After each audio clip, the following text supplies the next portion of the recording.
Wait a minute, no, I'm not taking no. This is just blood. Let me see your head. This is just a little. I take blood thinners, so I'm going to breathe like this. Do not wipe the blood off. Publicity. I take pictures. I have friends all over the world. Mr. Ring. Tomorrow, just listen to what I'm saying. Good. You take it. You got a picture? Yes, I'm recording. You videoing? Yep. Very good.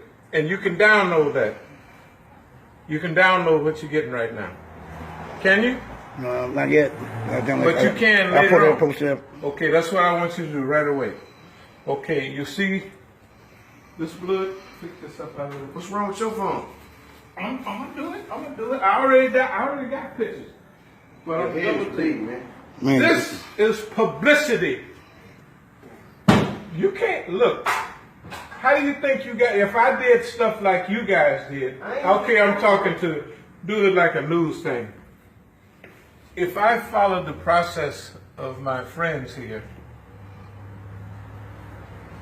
we would break our focus. I came to Oakland this time with stacks, paperwork, and every case we had, we legalized it and won.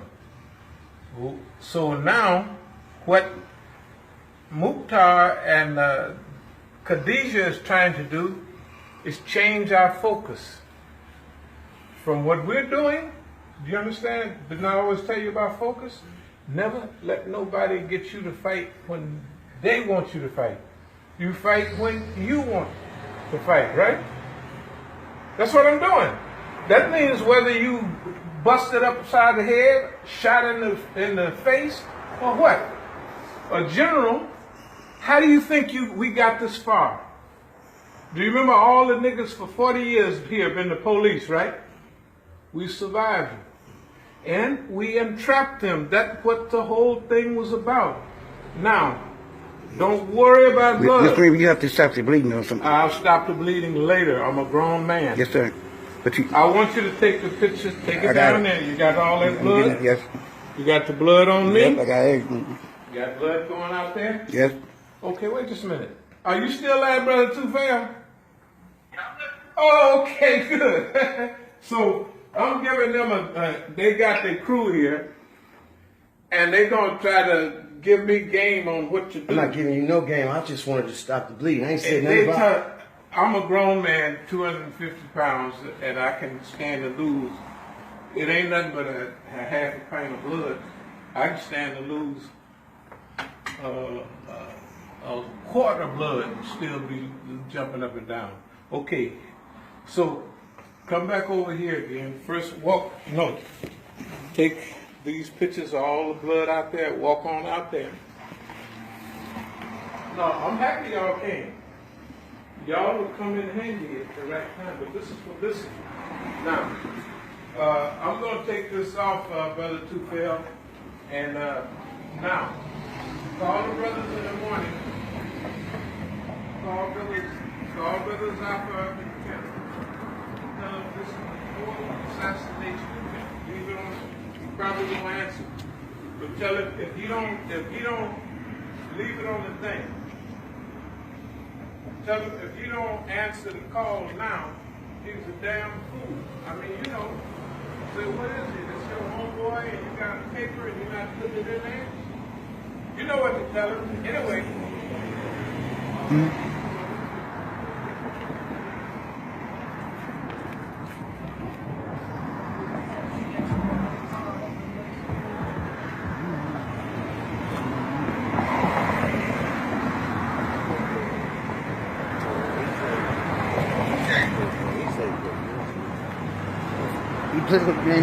He got physical ties everywhere, brother. He's strong, he got physical ties everything. He owns all this shit up here. He's an imam also. Yeah, he's an imam also. He got political ties everywhere, bro, all over the world. Believe me, he been all over the world. He cool. He stay over there. And he's on bullshit what he's saying. This nigga's been on here. What's going on, bro? You know what I'm saying? What he's saying, Mr. Reed's saying is that I understand what he's saying probably when he's in, because he's not, he's not able to take action about what's happening. He's saying right now it's flood because They've been trying to do something. They wanted to take. They're trying to seize his property. Try to do everything. Try to take his shit. You know, he owned all this shit. They try to take all this shit, steal it. Government need to say government, bro. Man, really trying to take his shit from him. He ain't sold nobody nothing. He owned it, huh? Yeah, huh? Okay. What anything? Yeah, that's where I'm going. Okay. So now, you can't walk in there with your shit. No, That's come on, prayer. man. Come on, that's my shit. You can't walk. Okay. You can put it on me now. Is it on me? Yes, sir. Okay. So this is Imam Abdul Ali Musa on the night of November the 4th, 2018, about 10 p.m. or is it about at 9 p.m.? 9. Okay. Quarter to 8. It's about 8 o'clock, man. It's about 8 o'clock. Okay. Now, I was brutally attacked by pro-Zionist Negroes about an hour ago. The idea was they walked in and was talking crazy, and I was sitting down right here, and they stole the brother. And the idea was to get us involved in a violent altercation. Remember how they destroyed all of our other groups before? They get niggas to fight niggas. And then the situation here is all the Negroes and all the snitches have been identified around the world from here. Now, their goal is to silence me before, well, let me put it like this. Everybody know that these guys are snitches. And the other snitches know they're snitches. And they know all the other snitches. Therefore, if I don't kill them, the government got to kill them. I'm not killing them. I've been telling everybody this for years. I'm leaving them alone. Now the government is panicked. Here's why. All the Muslim organizations got to do is grab Mukhtar and Khadijah, right? And torture them a little bit. And they'll tell on everybody. So what they came in here tonight was to protect their own lives. That's what they came here tonight for. Okay, now, we're practicing strategic management under conditions of repression. And our goal is what it's been for years, re-Africanization of Islamic movement in North America. So I want these videos, I want all this information put on DVDs, and I will distribute them all over the world, all over the country. Because this movement not only takes care of Oakland, but it takes over all of the United States, and it takes over parts of Iran, Lebanon, and all of those areas. Now, people out in the world will know what I'm talking about. So, I want to thank y'all for paying attention. This is the 4th attempted assassination. Now, I want to explain something. Sheldon, Abdul Kareem, do you remember hearing about the assassination attempt on me and Iceman and Big Greystone in 1970? Yeah. Why? Because we was too big for niggas in Oakland. And they failed. You see what I mean? Mm-hmm. Okay. If they've been trying to get rid of me from time to time, so it was 2 assassination attempts. But what happened? I didn't even know you heard about it, but you heard about it all over the penitentiary, right? Mm-hmm. So now imagine when I combine then all the way up to now, that's almost 50 years, right, of history. That's what our duty is. That's why we never got killed like George Jackson and all the brothers. That's why we never went broke like none of the other hustlers. That's why we migrated to Islam, and we holding up the banner of Islam for everybody. Remember what I said? I'm coming back to Oakland to bring it up, just like it was. Do you remember how Oakland was when I was managing things here? Right? Everybody was rich.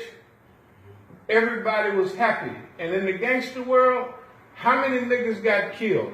None. When Phoenix and all the other brothers come, they was killing folks every other week, right? And the only people got money was people in their crew. But when I was here, everybody got money, right?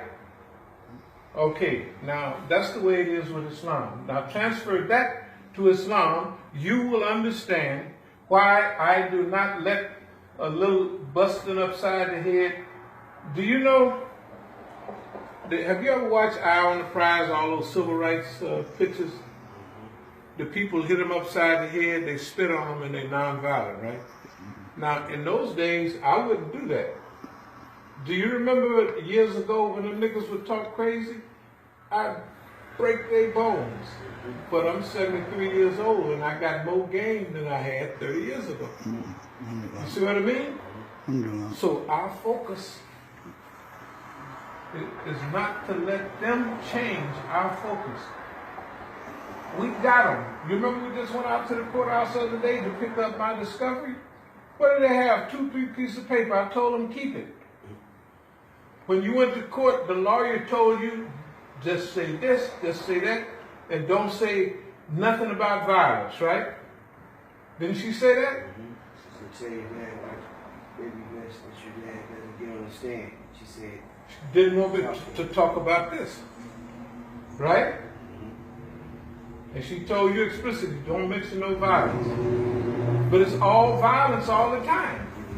All right, now, here's the thing. We got this on camera. We got all our other historical facts. In fact, let me take a few more with my own phone here. See if I got enough juice. Okay. Yes.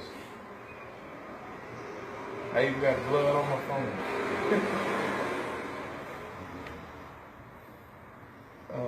When you leave, you can get an ice pack, a little, some ice, and bring it to the house, and I'll, because I might come back up here this evening. Yeah. But I'm moving back in here. What was I looking for? Okay, here. Can you come here and take a few pictures of me up close? Remember, publicity. Yeah, I'll get stand over here where maybe might get a little, okay. Make sure you get my head busted. Yeah. you want video? No, just take count, the pictures.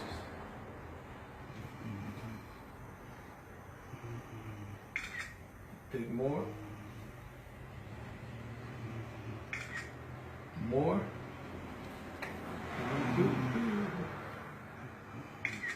All right. Now, take these blood.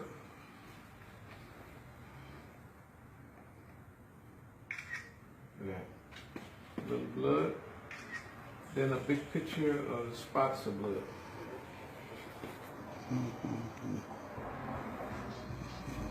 All right.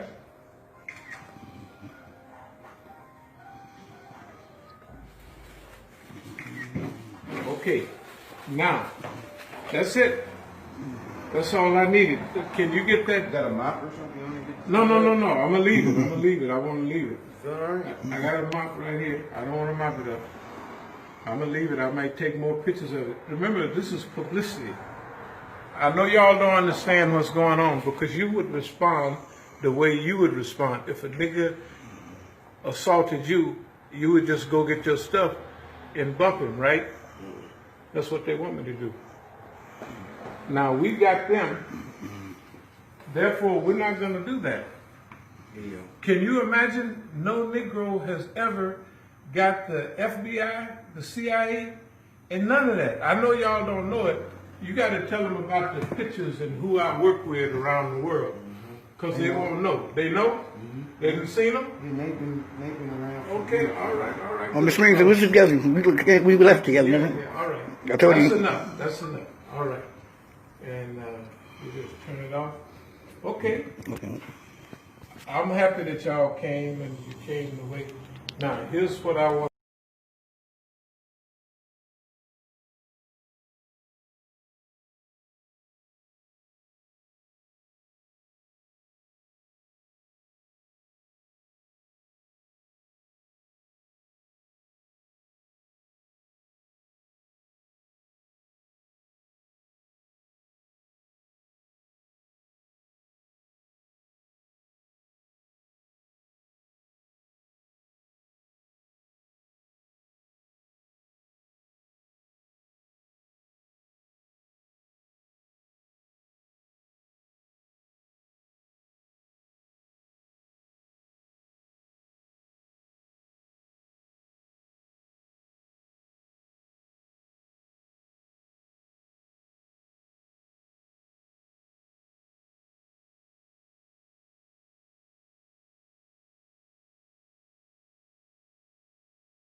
He's in there sitting down reading Quran or something. So they're associated clearly with this. There's some points I want to make. As you get older, with Allah's help, you gain more understanding of what you're doing, and if Allah wills, you gain a deeper perspective. Now, as you was watching that video, you saw that I was assaulted. I was bleeding so much. Now everybody there is trying to get me to go to the hospital right away. And I'm telling them, just hold it. We want to do this first. The video that we just did there at that time was to let you know from our perspective what we're dealing with, and not only what we're dealing with, but how we handle it. There's a few key phrases that I said, and I was taught, one of my sons was there at that time, and I was saying, if I responded the way y'all respond to talking about him and their friends, you know, they kind of live in a little lightweight California gangster world.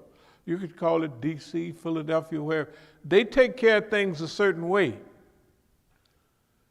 They were very upset that I prevented them from doing anything physically.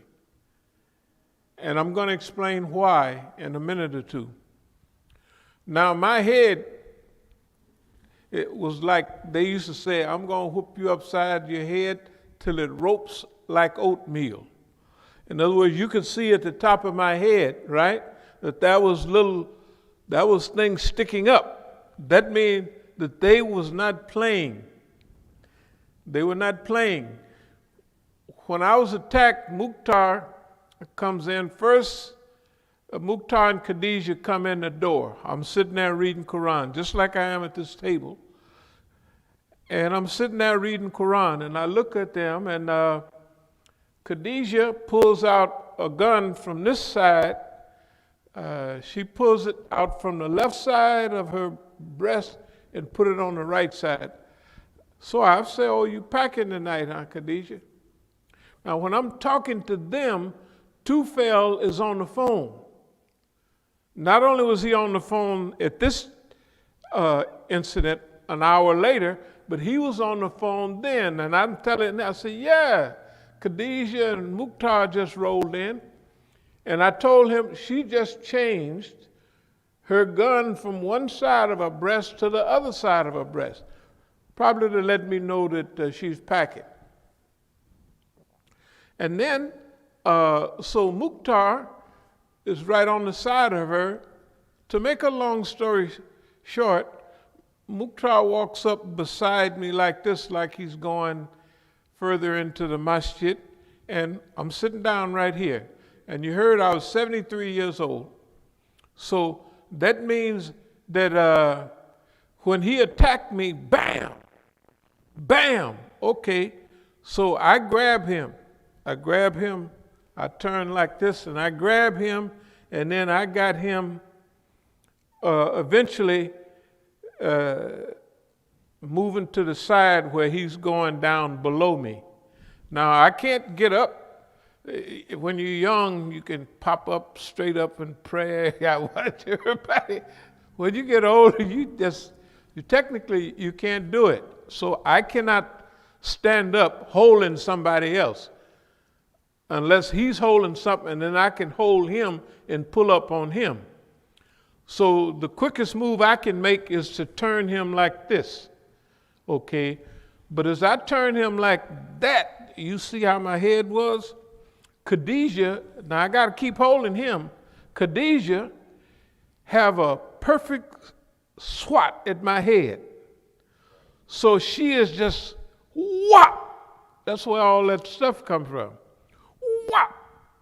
I don't know how many times, but over and over again. And so eventually, some kind of way, Mukhtar zips on up, and they're there only for a few seconds at the front door, and they head on out the front door. Then I call my son and his crew. They've been waiting for something to go on because everybody know that there's dumb stuff going on in Oakland at the masjid. So anyway, you can hear what I'm telling him, and you can get the feel for what they're saying. We got to take care of this. And I'm saying absolutely not.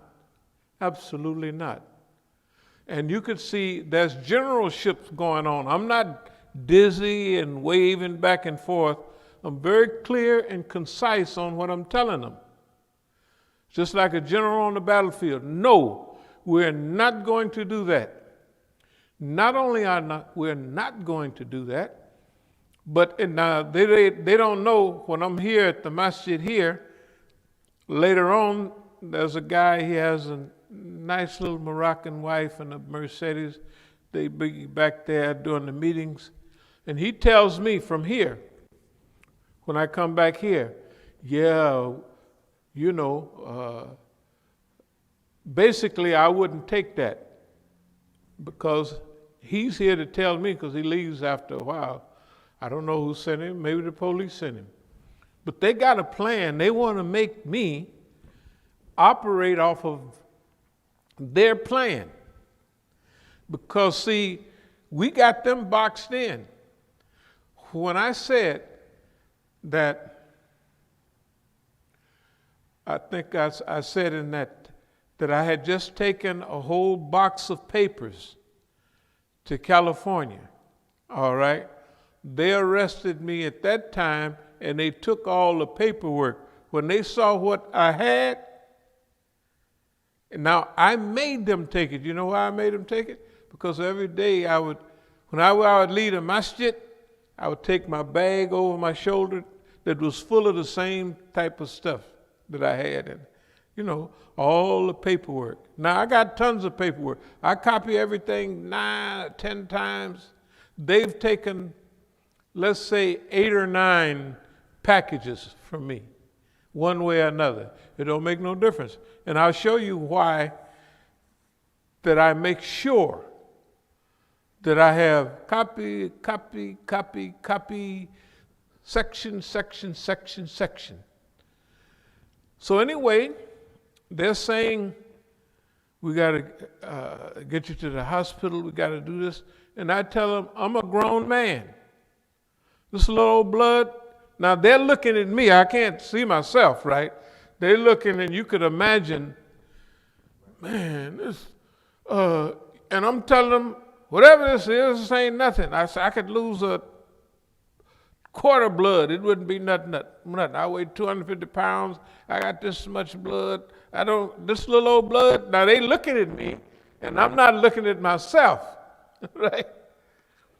Just a side note, when I went to the hospital, finally my son drove me to the hospital, and a doctor was walking out, he was changing shifts. He looked, and so he came in, opened the door, come on in.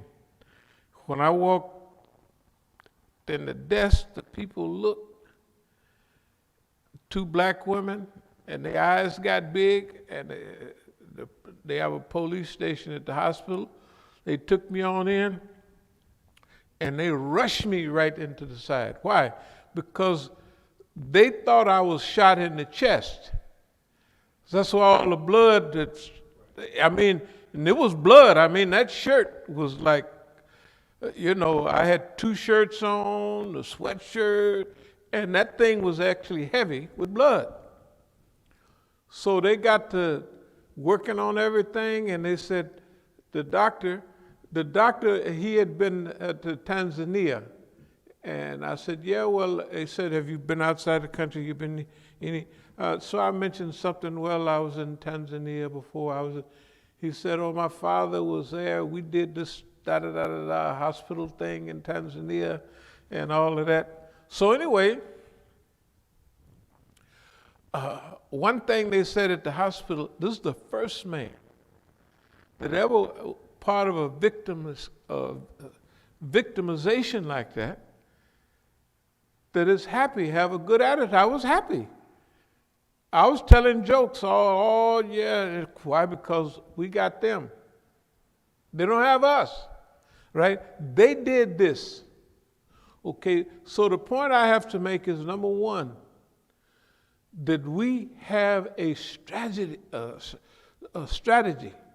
that we're working off of. We can't change our strategy. Their tactic is to get us to act on a tactical level, not a strategic level. Tactic means that they did something and we respond to them with another tactic. The tactic would be to fight them. Okay? So we already know they're the police. We've been knowing they're the police for 500 years. This is not the first time they did this. If you remember when I'm talking to my son, I said, do you remember in Big Greystone in 1970? That's when I got big in Oakland, and they was mad about that. Yeah, I said, I didn't even know you knew about it, but you heard about it all over the penitentiary because this happened at the jail in Alameda County. Everybody there's from Oakland. And what the police did, they gave white boys knives and what have you, and they did whatever they was going to do, and it didn't work.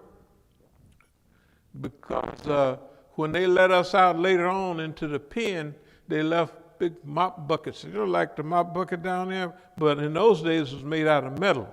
And that handle, so the white boys had knives, me and Iceman, big old Iceman. Imagine in those days, we big old Negroes, both of us dark. He was my cellie.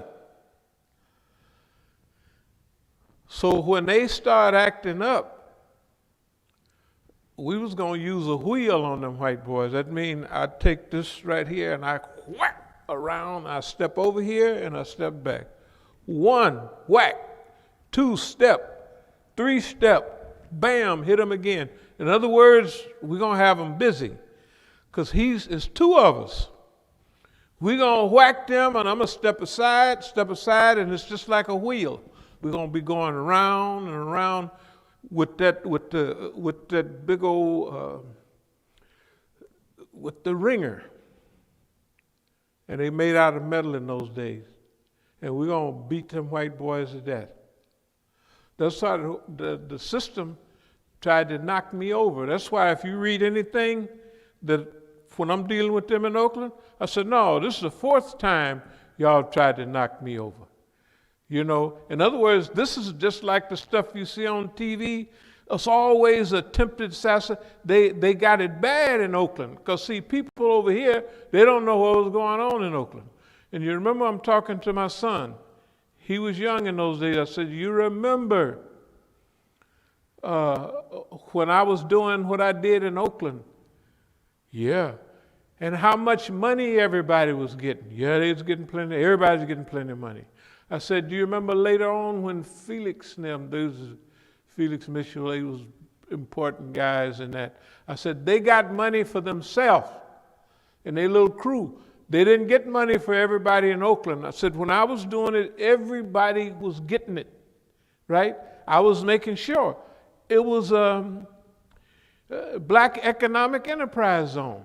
Imagine if from all the crime, you reinvest that in the community. You gotta have nothing but big money. If the biggest people reinvest, everybody get money. So therefore, the level of wealth and everything, I don't care whether the real estate people, because Negroes buying houses from them. It don't make no difference whether it's the carpet layers, some of our, they gotta have carpets in their new places, right? Everything is a cycle, circulating money. I generally understood that concept. That's why I was doing what I was doing. I was just doing it because I wanted everybody to have money. Because I used to say, who wants to be in heaven all by themselves? And that's the way I felt the first couple of years. I said, man, I'm getting all this money and everybody else got to go to work. They got to. So I just say, hey, we're going to get money for everybody. That's when it started. That was a Black Economic Enterprise Zone. Everybody in California know it. And they also know that the police was always, all those arrests you see me get, everybody in the whole, like my son heard about that assassination attempt in 1970. In prison, when he went later, way later, you know, he went to prison way after I did, and it's in the state of California, so we're known in that environment. So I said, didn't you reminded me of some things I had forgot. Where did you hear about it? When I was in the pen. In other words, everybody knows what's going on in California about me, but they don't know that the Islamic level is 10 times as big as the Jahiliyyah level. And it's more important. So if they were trying to assassinate me then, you can imagine what they up to now. You see what I'm saying? So to make the long story short, what we're doing right now, let's call it the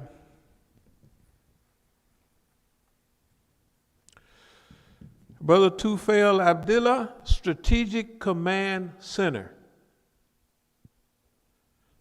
That's what this will all be. The house, the vintage books downstairs. We're going to build houses over here, like they got right over there. In other words, we're developing now the little studio back there, what we call the annex. We're going to upgrade all of that. That will be part of the strategic, Brother Tufayl Strategic Command Center. That's just one of the names. In fact, next Sunday we're going to have a program right here, just a pilot program. We'll have a little food. We'll tell everybody that's around here in D.C., you can hear about it right now. Next Sunday at 1:30, we're going to have a program related to Brother Tufayl. It's just going to be a short program. It's a pilot program. It's a program to get going. What did we say not long ago? We're going to write our own story. If they ain't got no platform, we're going to build it. Right? If they ain't got no plank for you to stand on, you just get out the nails and hammers and start building it. Right?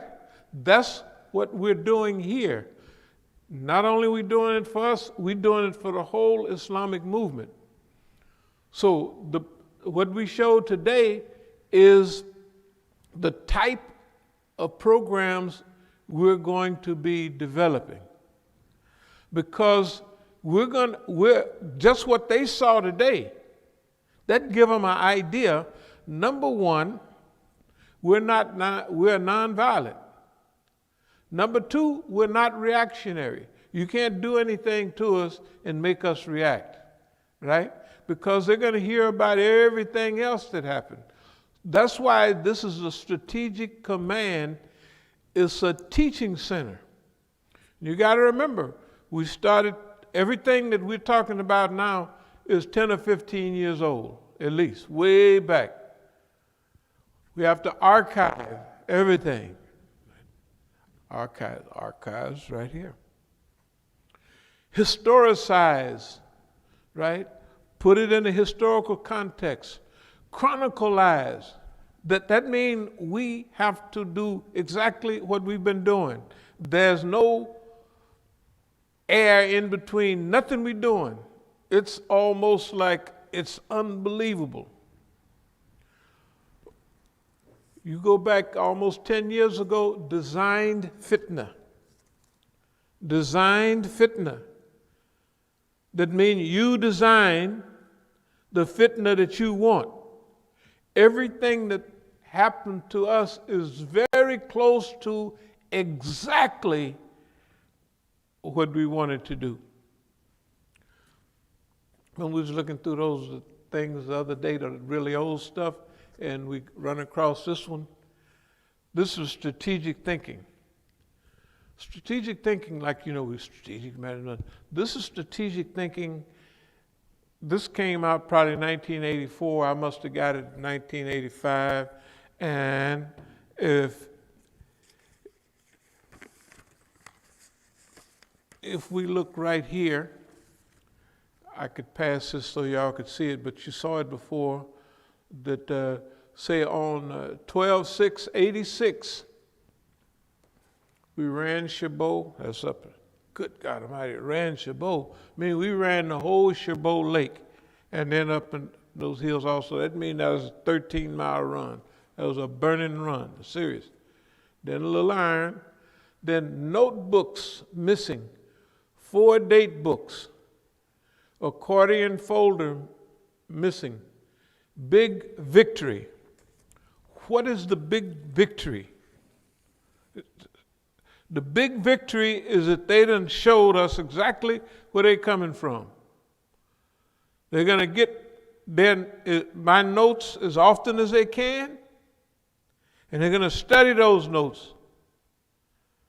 So I have to practice strategic thinking. When I was riding them old cars all around the country, all I'm listening to is strategic thinking. Not tactics, but strategic thinking. And in those days, you would think over a long period of time.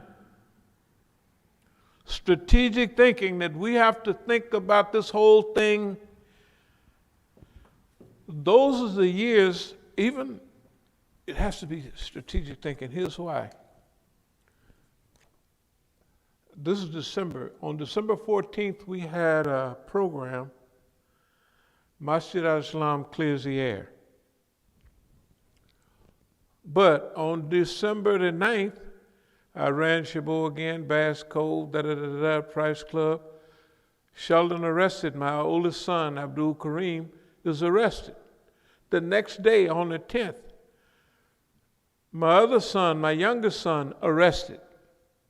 Why? So when we have the program, a few days later, they're the only witnesses to all of this. They're the only witnesses. And everybody else who's coming to the program is going to be generally, there's a few neutral people, some pro, but most of the people are going to be police officers, right? And they're going to come, and when I talk about the stuff I'm talking about, I'm talking by myself in front of people that know I'm by myself and know that I can't verify, this stuff right now in front of them. I can't turn to nobody and say, remember this, remember that. Can't do it. So what's the big victory? The big victory is it initiates strategic thinking. Why we doing what we do now? Because you heard on the phone, I said, you still there, Brother Tufayl? Okay, we're at a different point now. We're at a point where there's a void. We're fortunate that we have clarity on. When we're talking on the phone, the Brother Tufayl, he might have talked to y'all about that, yeah, Imam Musa was in California. Did he talk to y'all about any of that? And da-da-da-da-da happened.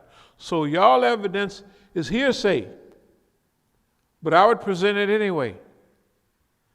They said, that's hearsay evidence. I said, don't make no difference. Just let it be hearsay. Let the jury hear the hearsay. Right? Yeah, let them hear. You got enough say that you see all this. Just let the hearsay in. Right? Or we'll get it in even if we have to talk over them and say, yeah, brrr, strike that from the jury. Brrr, strike that from the jury. How are you going to strike anything from the jury? The jury didn't hurt it. Okay. Strategic thinking means this is 1986. This is 1986. So that's 34 years ago. Something like that, right? Yeah, that's 34 years ago. All right. Now, here we are in 2020. Okay. In this case, we had to tell people that this is not new, what we're dealing with. We've been doing this all along. And the dialogue that we're having with the brothers, you can see that they're ready to do something and they want to do something. And I tell them, absolutely not. And the point that I make clearly is, you never let anybody design a program where you fight on their battlefield, you go to their house, right? You do anything, they cannot control your actions. You don't let them, or you're fighting on their territory. You're fighting at their time. This is an hour later, we all roll down and everybody's already waiting, and they got 50 police spotters, they got everything. And all of them, whatever happened, they're going to do like they did a couple of years before. After everybody's dead, the police is going to close off all access to it and let them run away, like they did in front of the masjid. The lady said up on the hill, said, oh, why they bring guns to your church? And the police is blocking, they look at that, they letting them get away. Don't worry about it. They ain't going nowhere, right? They're not going anywhere. Look, I'm not bragging. We done boss man in every time. And this go around is an evolutionary period, and we're going to do him bigger this time because this is a bigger time. And we're not starting from scratch. Just imagine, we're not starting from scratch. We could whistle Dixie, we could fix the house here, do that, we'll get ready. We know that once you make a to-do list, all you do is go down your to-do list. When you get ready, you don't have to do it when they get ready. You don't care nothing about them because they're not part. The only part they play in this is when we talk about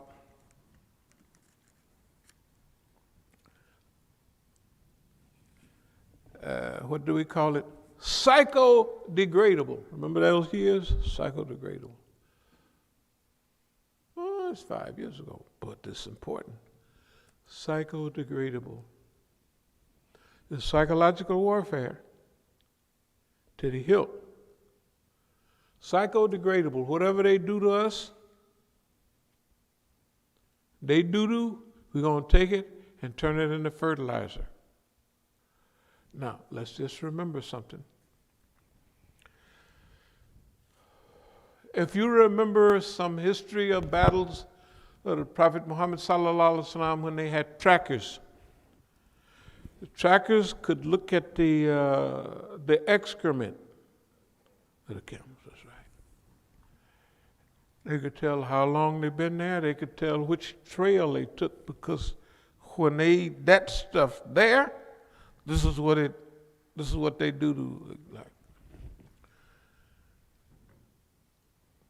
When the white man devours Negroes, Negro organizations, and Negro movements, there is a psychological residue. Let me go over that again, because see, they don't think niggas is deep. They don't think niggas is deep. They should have messed with somebody else. Because they give a nigga 50 years to study, to fight and study. Hey man, it's too late. Movements leave a residue, just like you devour anything. So there's a cycle. You can tell who everybody been hanging around with, because there's an association, a psycho-association. Yeah, they've been hanging with Najee, they've been hanging with so-and-so, because it's clear. You don't have to, they think niggas you gotta see them. And the other thing is you have all of this time. This is very important. Maybe when you're in South America, you pretend like you don't speak Spanish and you don't know, so you're not a threat to everybody. So they're speaking Spanish right in front of you, talking about, the nigga's he's not a threat. Should we take his money? Nah, hell, he'll make us more money. He just sitting there, he'll make us more money than, and you just like, if in these days, strategic thinking, before they get on that day-to-day, we're watching you day-to-day. Before then, way before that, you have a team just looking out for you. You can't act off of that the information they give you. You can't act off that. It's like, I don't know if y'all saw this movie about the Enigma machine, the movie where the British had got this big computer machine and they could plug in this and they couldn't figure out how to get it to work real good. So they said, we got to have something that we could feed off of. So the only thing they could decode is Heil Hitler, right? If y'all remember that. And so they plugged that in the machine. They say, plug Heil Hitler in the machine. So when they did that, everything started turning and rolling, and then they could tell this ship's, like the Americans broke the Japanese code too. So at Midway Island, they said, well, how are we going to prove that they know about that? So they said, tell them the refrigeration unit is out on such and such a place, place number 17 or something. So the Japanese picks it up and they said, there's such and such is out on place number 17. That's Midway. So they're going to attack Midway. Midway was the first big battle they won. They caught the Japanese aircraft carriers, which was very deadly in those days. The other thing about the German code breaking, some of the people broke the code and they said, that ship, my cousin or my uncle or my brother is on that ship. He said, we can't tell them that. If we tell them, hell, they'll know we broke the code, right? So they broke the code, but they had to not tell nobody, because if they told anybody, they would act off it. So you have to be messing with everybody, and you just going along. You have to use your brain. It helps you develop your brain. And it helped so much is unbelievable by not knowing. Because if you knew this nigga said this nigga said that, then you act off of that. So the nigga come in, you say, nigga, I know you, da. Right? You don't do that. It's deep. Okay, the proof of its depth is that everybody wanted to act differently about what happened. And we didn't do it. I'm going to go a long way around and I'm going to leave it like design fitna, psycho-degradable, just like studying the doo-doo. Movement doo-doo, everything has a residue. It has a smell to it. You could tell what the government has been up to, how it smells, how it looks, what it does. Once you get the game, it's too bad. And he can't fool you because you can add in, well, if they think this, if they think that, you have several scenarios. Remember, we always talk about 3 scenarios. What's happening on the surface, right below the surface, and deep down, right? So, suppose we are under this pressure for the last 50 years, and the only one know it is you. You have to bring all this stuff on the surface. Imagine what we all know now. Imagine what's happened, right? Imagine that it's a guy studied law, got his law stuff, came in here and looked at the whole stack of stuff and haven't been back since. Why? Why do certain people in Oakland, the whole roster, this is not the whole roster, but it's part of the Oakland roster. You know, they're going to have to explain why they knew, right, that we was helping Mukhtar and feeding Mukhtar and doing everything to Mukhtar and his family, and Mukhtar is acting like he's for what reason? For what reason, right? What reason? Why would he do the exact thing, especially in the very beginning, that they have in the COINTEL program? Because you can recognize the COINTEL program, so you're going to react off of that. And he got it wrote right across COINTEL program. You don't like to tell a thing go across down in Times Square. It's insanity. And every time you have to tell people, stand down, don't do nothing. We do this all the time. Why would a guy attack one of your sons on the doggone TV and put it on the thing? Put it on the thing, everybody see it.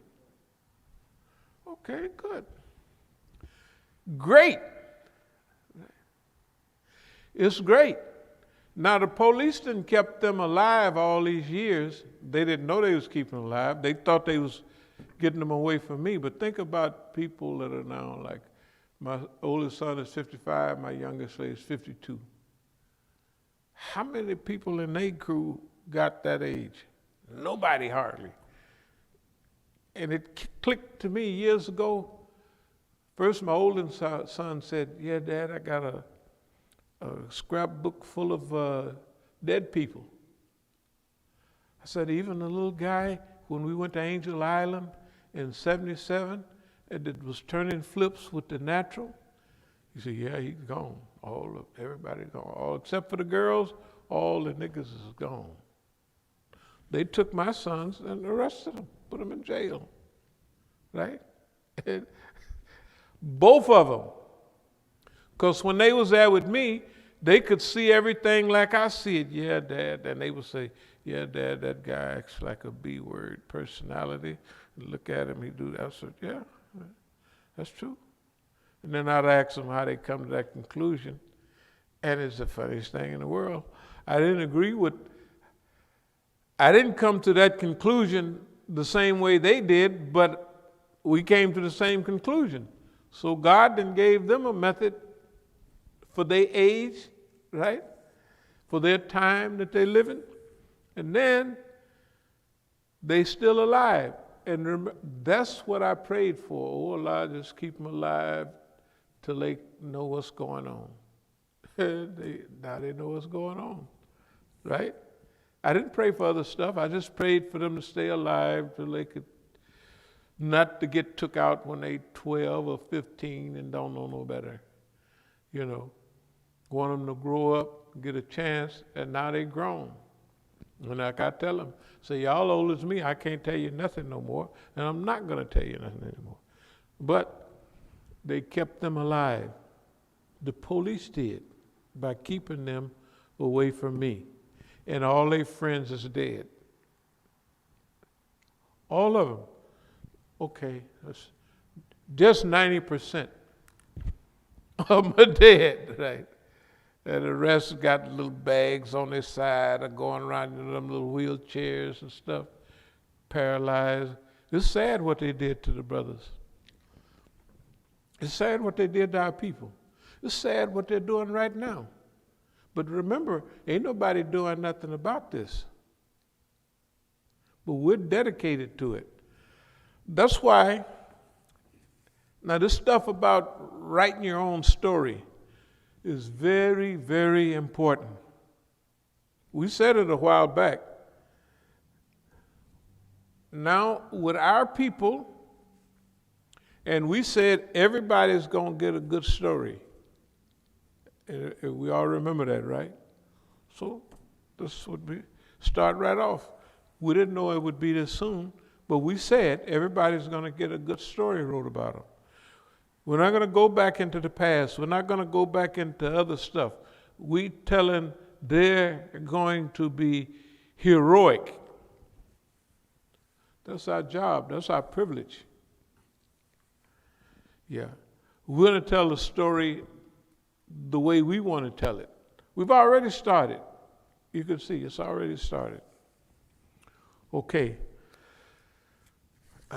One of the things I wanted to mention, Ibn Abbas radiallahu anhu reported that the Messenger of Allah sallallahu alaihi wasallam said, Allah pardons mistakes and forgetfulness of my followers and what they are made to do by force. What they're made to do. Is boss man making us do stuff? Oh, he is. It's not, I'm going to let you niggas off the hook. No, it's not that. They don't know nothing. They haven't had a chance to know nothing. What are we going to do? We're going to increase our everything. Just like we got all of our As-Sabiquns, we're going to triple up that, quadruple that. This will be a media center, worldwide media center, right here. That's what it's going to be. Okay. While we're still going to do the things that we talked about, masjid, school, business, living close together, right? So, a property here, property on 8th Street, we ain't selling nothing. We're going to develop it right here. And it covers everything. We're not leaving out anything that we wanted to do all the time. Masjid, boom. School or business, right here. Living close together, right? This is, as of now, as of last week, the functional strategic command center for the movement. That's the way we visualize it. That's the way it's going to be. It has no difference. It makes no difference of the little schemes they got. Well, we're going to do this. Good for you. Go ahead and do it. It ain't going to stop nothing. No, they can't stop you from doing nothing. Bump them people. I'm telling you, from sitting right in front of them, and we've been dealing with them directly for over 50 years, and we're still here. And we've been running game on them. They have not been running game on us. Everything they have done to us is floated to the surface.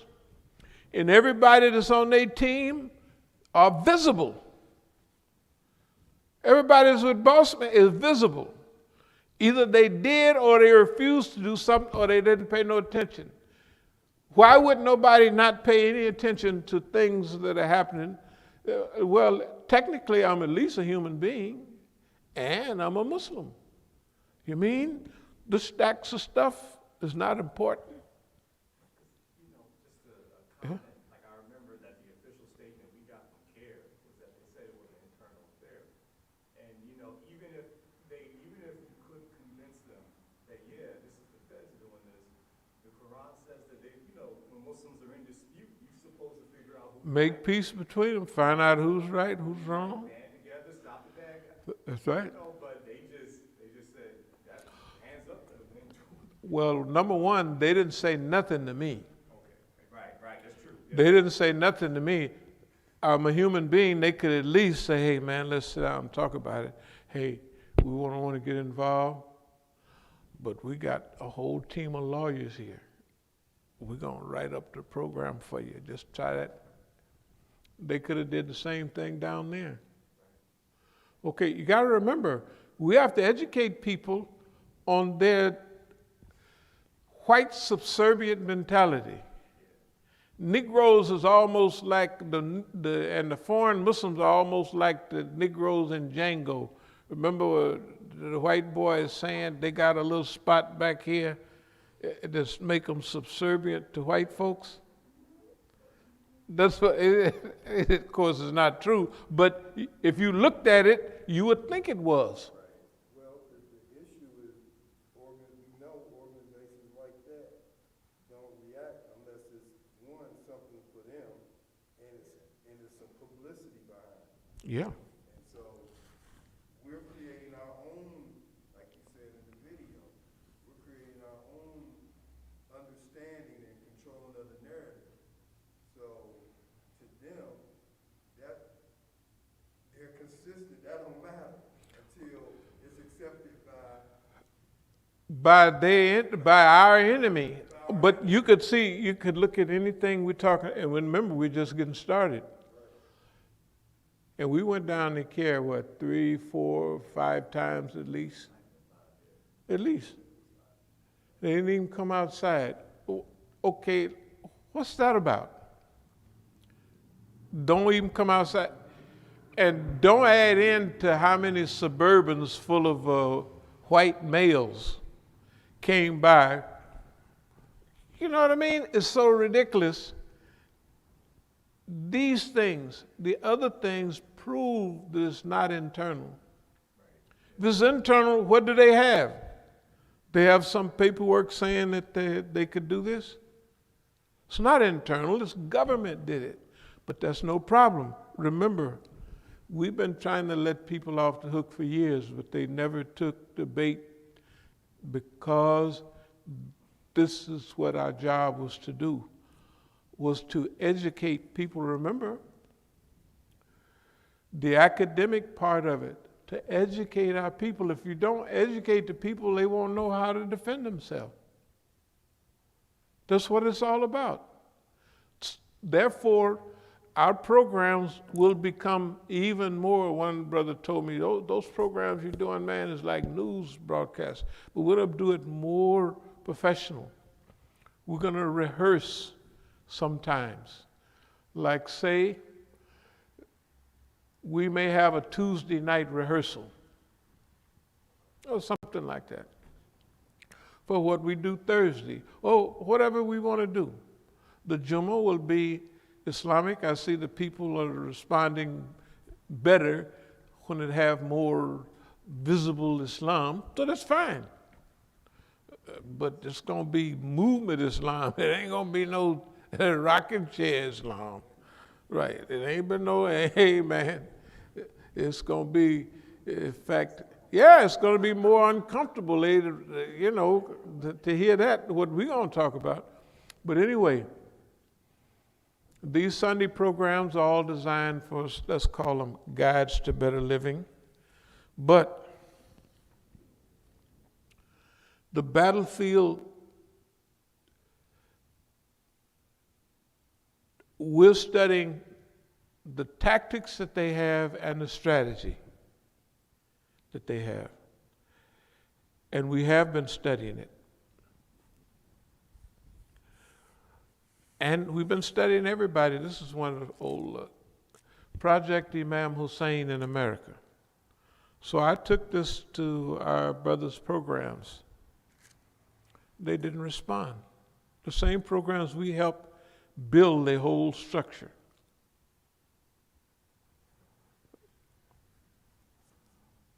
There's something going on that has a racial element, and all immature people have it. They have to feel in control. It's not just, okay, so they say my grandson was martyred. I'll just tell you the truth, I don't believe it. I don't believe it at all. I don't believe it at all. I know where everybody was acting. I think he's in a witness. I told my son, he's in a witness protection program running around somewhere. Probably got a beeper on him. If I get close to him within 100 miles, it'll start beeping and tell him go the other way, right? Just not to be, I don't believe that anybody would hear that the phone calls from Khadijah and Mukhtar and them 6-8 hours ahead of him being killed, right? And nobody's interested in the case. The government's not interested, the niggas ain't interested. Nobody's interested, right? And the way the people was acting, it's a long story. I don't believe it. But if he was martyred, what you mean you could call me 8 hours before? 7 hours before. They found the body, so-called, the police found the body. That means all the stuff that's going on is CIA deep, right? This stuff is all that deep. It ain't no, yeah, I'm sorry. It is no child's play, but it is to us. This is child's play. Can you imagine you get involved in stuff so long that it's almost like a joke? It's a joke.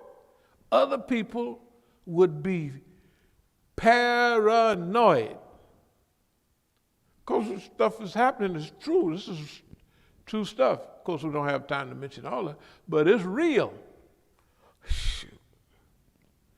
It's a big joke. And we're treating it like a joke. Encirclement 2020. We have the Arab invasion of the last independent masjid. We'll maybe show that next week. The Arab invasion of Masjid al-Islam in Oakland. I'm standing there by myself, and they just crashed the door, and I just move on back happily to show the people who the hell are they? What right do they have if we close the masjid for repairs? Who are they? And they all talking about we with Mukhtar. How you get with Mukhtar? When everybody in Oakland and everybody in the whole region have bayah to me. And for what reason? Did somebody do something to you? Right? And we got on we're saying on our information, on the lectures, the khutbahs we're giving, that we're going to make the section over there, we're going to give that to the Arab brothers for a masjid. Anybody remember that? And next door, we're going to have a Spanish-speaking masjid. But on other activities, we're going to be all that together. Why? So the people can sit there in the Spanish-speaking masjid and just love everything. And all the Arabs, there's tons of Arabs in Oakland. They could sit there comfortably in their own sphere, all zooped by the Negro. Ain't nobody never told nobody nothing like that. So what are you upset about, right? You see what I mean? Everything is obvious and is right there on the surface, right? So that's what we're going to teach. Like today is the beginning of not the beginning. We've been doing this stuff for years. That's what it was all about. You know, grand jury, da-da-da-da. We didn't convicted them 50 times on this thing. But remember, they're not running anything. You got to remember, even the calls, the chit-chat from the people there. Why? Because it's ridiculous, right? What are they going to say? We don't care what they do. When we go back to Oakland, we'll have a cameraman, and we'll go to the masjid. If it's locked, we'll just go in. We're going to have everything with us. I may have a crew of 2, 3 people. If the police come, they'll say, do you have a reason that you're doing this to this man? And all the cameras is going, right? What paper do you have? What paper do you have? And here's the deed. Here's the articles of incorporation. Here's the U.S. Treasury document. What are you talking about? We heard, they said, remember all the stuff they got on? Somebody said, or they had a board of directors meeting. I was there and I wasn't there. It's not legal because it wasn't a post. You didn't post it for 2 weeks. You got to post it. Tons of other things. Who's on there? What bank is going to give you somebody else's money and just override you, or let other people make an account and they can go into your account first, and then after that they just give them everything? Who can do that? It's not only not legal, but everybody wants us to run back there and go to court and do this. We'll do that when we get ready. Building the Strategic Command Center is more important than getting $100 million or $50 million or $20 million from them. Why? Did we do this ourselves first? Yeah, we do it ourselves first. It's not that we're making sure that nobody say, y'all built this whole center because y'all got all that money from the white man. If we did, it would be okay. Because they didn't, we don't say if, but if we could start a masjid in Denver, if we could start a masjid in Philadelphia, if we could do them boom, boom, boom, if we could come here, and everything we did here was in 10 years. Remember, since 2001, we haven't done that. That's 20 years ago. We haven't did nothing here. What I mean is, we have not acquired any other stuff. Can you imagine how quick that was? Just suppose you'd have left us, we could have had to have a minimum of 100 masajid in the country. In 40 years. You may start off at 1 a year. After that, you do 2 a year. That'll catch you up. Pretty soon, 3 a year. Who's to say they're going to have to, they're going to have to pay us, but in the process, we're going to educate the people. Why? Because the people have to know this is the time. All the fuddy-duddy stuff happening in America, this is the time to educate the people. And also to put the people on notice about the ability that they have, right? And not to worry about boss man. But see, when we start, you can tell boss man get a little nervous.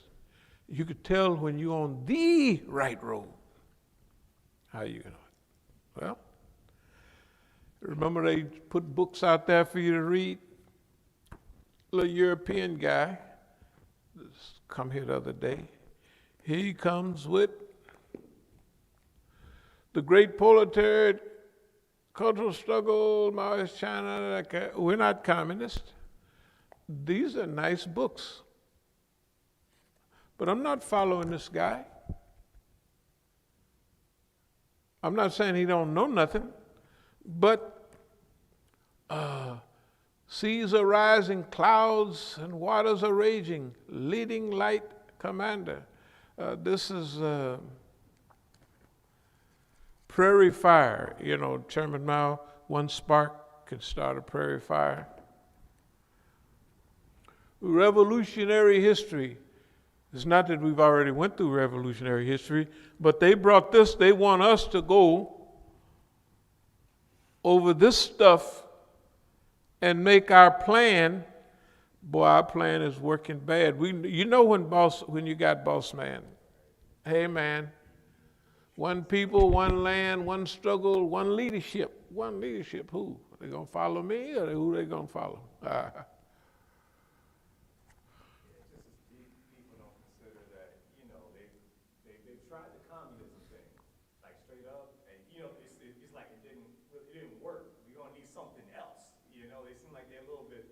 It's funny how people even still publishing that type of thing. Well, no, this is newer. This is newer. I know, but it's still rooting back to just communism at its core. And we need something new, like not communism. Hey, we study all peoples and all revolutions. And the job we're doing is a job of now. We're not fighting old battles because we say our generals, our greatest brothers always was fighting the past. And that's why you can see they always got hooked up. We love them, but and you couldn't tell them, you can't stop them. Of course, they got the idea right now, but sometime it's late. You can't fight those old battles. You have to fight now. You have to update yourself. Okay, but all of this, I'm not going to call it junk. Holding up the sky, first worldism and gender by leading light commander. And so I haven't read this because I don't want to read it. We already doing something. Now later on, when I got time just to read, Casting Pearls, Philosophy, Science, Art, and Revolution. It has biblical stuff in here. And it's against exactly what we're talking about. Give not that which is holy to the dogs, neither cast your pearls before swine. This is the command that so-called was given to the Jews. The Sumerians and all them people, don't give this beautiful teaching to them of what it's telling us. The people is hogs. They may act a little hoggish sometime. And then it says, Matthew 7 and 8, King James Bible, we must cast our pearls before the vast majority who know their true worth. Leading light commander, prairie fire. One spark can start a prairie fire. Okay, the point is, and here is, y'all didn't see this over there, I just put it over there, I didn't even want to bother with it.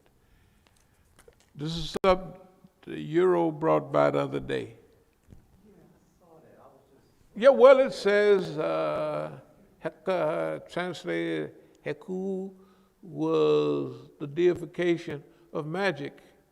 Okay, he's coming by with Egyptian magic. And he got Tawhid, anti-magic, harvest, hater of energy. So he was telling me about, the secret knowledge. So what do you,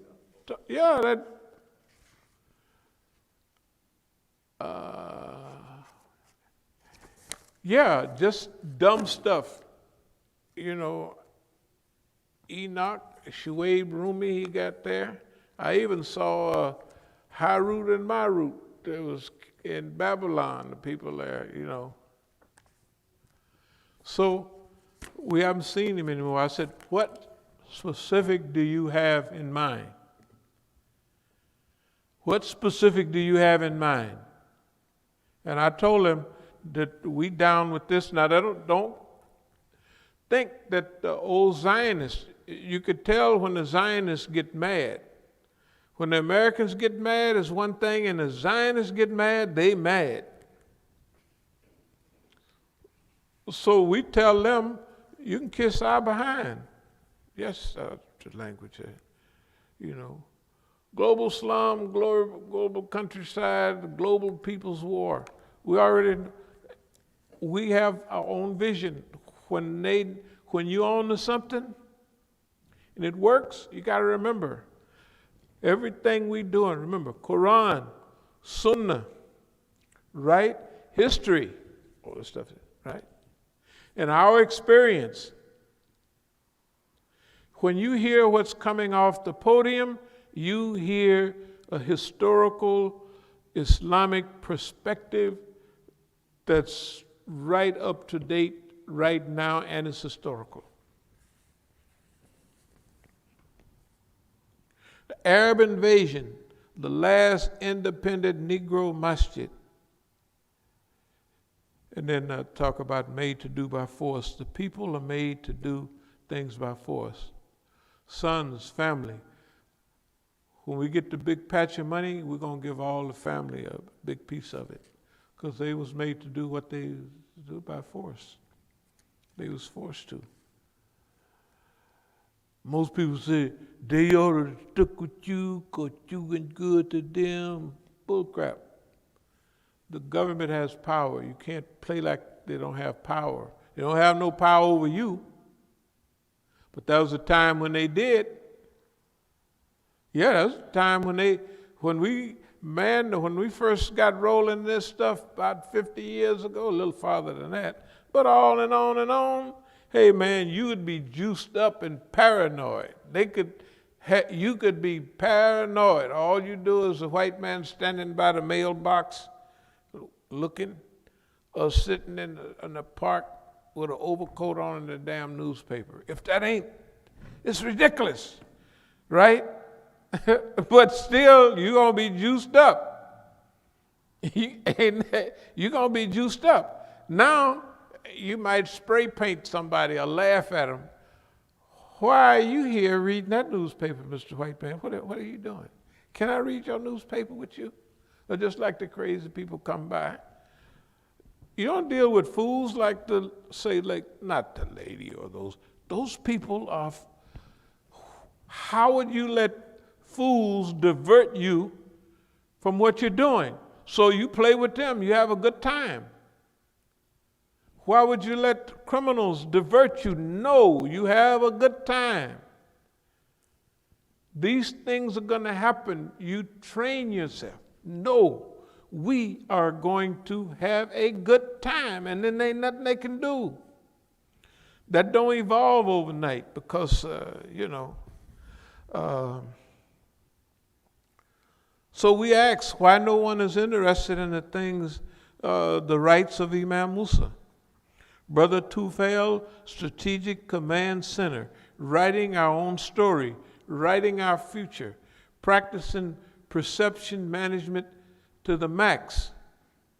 And it's counter-perception management when they have been in charge. They got a media, they got all that stuff, and they lie on us, right? They kill anybody anywhere in the world, and then they blame it on us. Everything they do, they blame it on us. We're going to develop enough media, we're going to blame them. And right now, the stuff we're talking about, they ain't going to put it on no media because we said, well, the Zionist is weakening you, and they're making you a milk cow, and all the wars you fought is because on their behalf. The last few wars, you fighting for them. They're killing your children, and they're doing this. Okay, when the majority of the people get a chance to hear it, they say, oh, it's not a conspiracy theory, that's reality. They'll have Alex Jones and them, give them little nickel and dime conspiracy theories that have a little bit of conspiracy in it, and then they'll do a whole crazy thing. Those kids that all got killed up in Sandy Hook or something, they didn't really get killed. The people are, wait a minute, that's their white man. Yeah, that's their white man. Dragging all the people in on the conspiracy theory, then give them a bunch of total crap. Right? Okay. Why not tell them the truth? Why not tell them the truth about, what is it right down there, the Navy Yard? Navy Yard guy told him, he said, man, I told the FBI I was hearing voices, and right? You read that in the news, that's hell, it's true. Why the FBI ain't said nothing? Because they was a voice, right? If me and you go down there and say, man, I'm hearing voices talking about blow up America, you'll be on the front page of the newspaper tomorrow, right? This nigga hearing voices. Because they can use it for their benefit. And all the people killing everybody and then leaving a damn ID on the front or the telephone. They got a telephone, they throw it in the garbage can where they go pull the garbage can open. Or the Moroccan guys, something like, they leave the damn ID on the front seat. Whoosh, open. It's insanity. And we ain't got enough, but we gonna be telling the people the truth. That's what the command center is about. Yeah, we're gonna tell them all the truth. That's what, and raise a group of people. See, when they say don't cast your pearls before the swine, don't teach nobody nothing that can be helpful. Well, then that means you're the only one got some knowledge and you can't do nothing by yourself, right? So strategic management under conditions of repression have always been strategic centers of education, of transformation. Okay, I talked about excrement training, consumption, leaving associated, yeah. In other words, you could tell where everybody's been by their smell. I mean, not a physical smell, but they, yeah. There's another few more things we want to mention. It's like reading the signs. Boss man, he leave a trail everywhere he go. And you can read it. So we did our big victory. And in 1986, we've been on the strategic thinking and strategic management since then. He been on this, will openly follow you for 5-10 years. So we was already out rolling way before he did it because we anticipated what he's gonna do. Remember anticipation? With all of this stuff happening in the 80s, he stole all your accordion folders, 4 notebooks. So what are you gonna do? You're gonna write stuff in the notebooks that he's gonna read. Right? Simple as that. It don't take no brains. And guess what? He reads them. And not only that, the damn fool have acted off of everything we wrote down. They're like this stuff right here. You know how to write to yourself in code language. So he's already read it or he can't wait to get his hands on it. That's fine. That's fine. Hey man, you have to be able to anticipate. You can't be nervous and gotta have stuff overnight. That means that you have confidence in your system. Brother Tufayl Management Complex, or Anti-Zionist Management Center, will solidify the action we're gonna do is the same though. People are big or small, according to A, their history, B, environment. C, mission and vision and adaptability. All of these things they've destroyed our history. The environment is destroyed. Therefore, the people have no mission and no vision, and they can't even adapt to what's going on in their lives. So we have an opportunity to rescue not our people, but the people. That's our mission.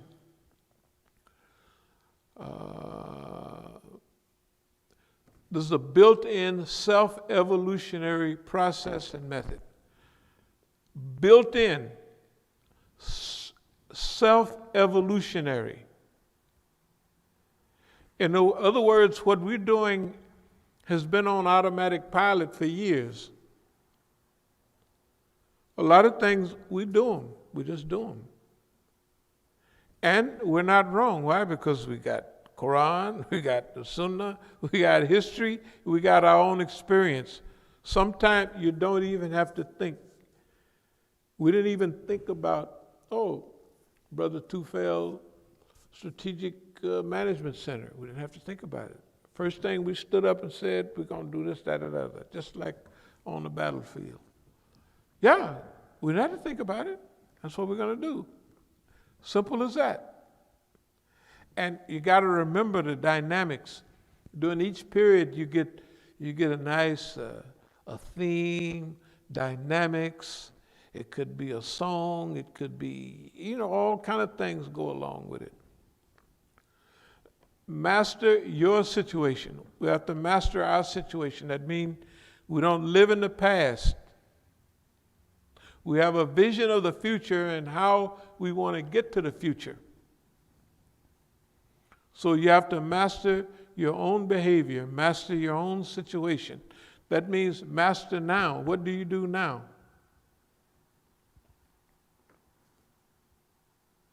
So as we said, we will stage our own future. That's what we're doing. We talked about it from the last few years. The last many years, writing our own future, describing our own future, where we want to go. That's what we're doing. Self-description, who we are, what we're doing. And this is self-directed warfare. Just like built-in evolutionary process and methods, this self-description of who we are, where we are, and what we want to do. Self-directed warfare. It becomes automatic after a while. Of course, we just talked about don't fight the fools. Don't worry about them fools. Don't use up no time on them fools. Just because they're fools, that's why. The laws of war in general and the laws of war in America and the laws of particular anti-Muslim warfare, especially internal war on Muslims, which is immigrants, and internal war on Negroes in particular. And the same words we've always used: archives, chronicle, documentalist, historian, characterize the things. Misrepresentation and perversions is something we've been dealing with all along. Brother Tufayl's leaving left a void. That's why we didn't even have to think. We just clicked right in, right? Tufayl is gone, so we're going to fill those things right away because there's a void. People don't just pop up and you didn't confide it in them, they didn't confide it in you, and nobody knows what we done talked about a lot. They know some of it. But what are you going to pick up in over 28 years? Something of being right in on everything. Hey, man. That leaves a void, and leaves a void in knowledge. And then to study, you got to remember, Brother Tufayl studied a lot. You could tell from his talks the evolution. Boop, boop, boop. You can just see right there and watch it. I didn't see him and watch it, but I know what the discussion was. Discussion, tafsir of Quran, evolutionary, real, what does this hadith mean? How to interpret it? And we discussed all of those things in detail, all the time. So you can see the evolution. And moving away from that sausage head Islam, like, well, anyway. No, you get deep when you started. What? Well, hey man, this is what's happening. That begins to be beautiful. Okay. We'll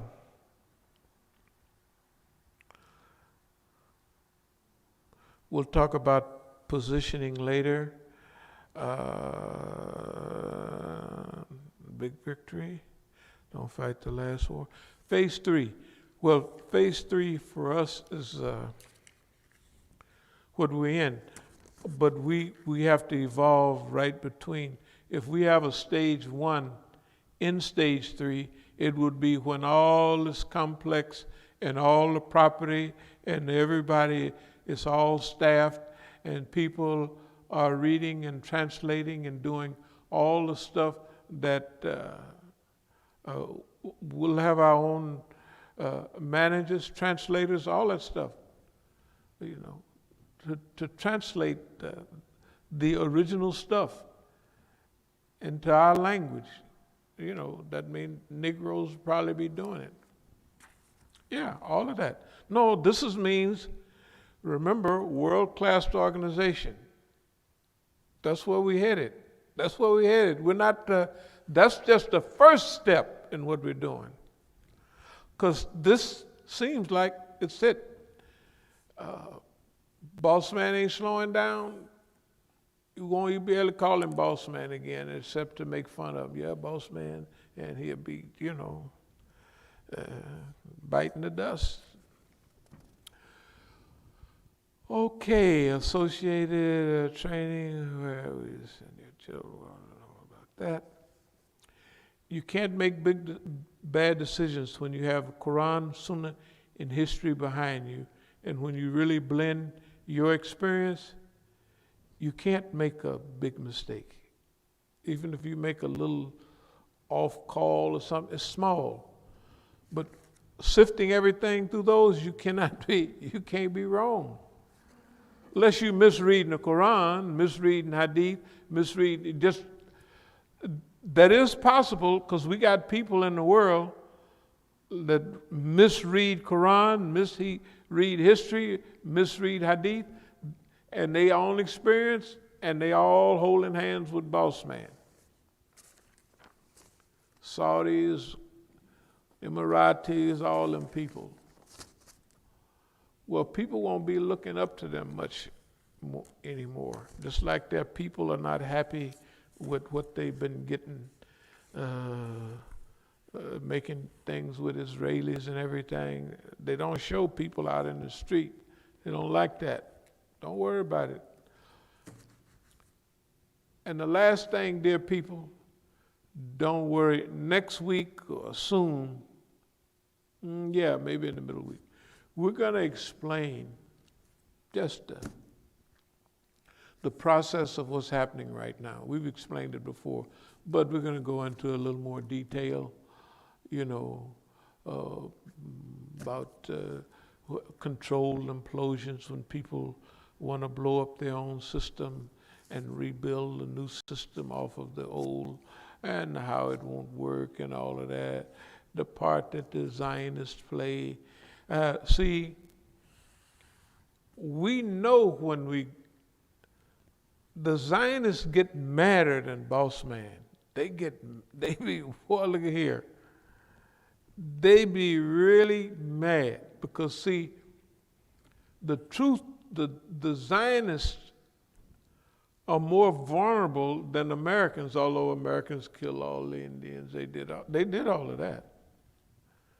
And then I'll close with this. I was watching a program just the other day, Driving While Black, something like that. interaction that we have with the police, and then they showed a lot of confrontation with the police and their filthy attitude. Nigga, get out of that car. What? Bam, bam, bam. And they just show them that our lives don't mean nothing.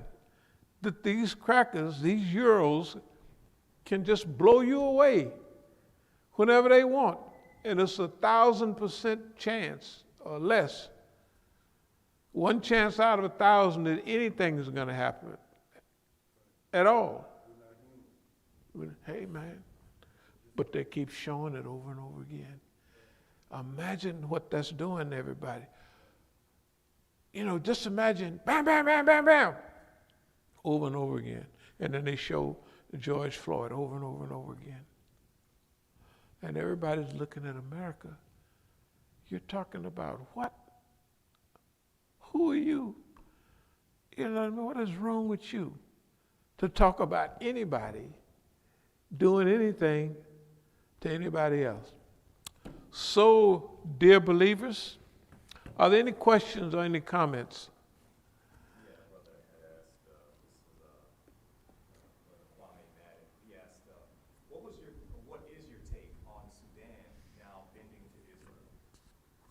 Well, just go back a little while. The Western position on Sudan. First, they had to break up Sudan, right? Break it up. Sudan had 10 borders on countries in Africa. Boy, Sudan is big. So they break it up. South Sudan and Northern Sudan. You ever notice that as soon as they broke it up, all the people in the South start killing each other? They haven't made no peace yet. They didn't care. They just wanted Sudan broken up. 2 years ago, Sudan Libre, Sudan, and you have a nice lady that's one of the leaders of the da-da-da-da-da, and you could tell on the news when they say they're good, something is wrong with them. It's just simple as that, right? So now the Sudan that they want is making, Sudan has been vulnerable for a long time. And so Sudan has been at the crosshairs of the U.S. and Israel. And I would say, don't worry about it. Don't worry about it. All this stuff about Israel and all the new friends, don't worry about that. I'm not like Trump saying, don't worry about the disease. It's going to be good. We just turn in the corner. I don't mean it that way.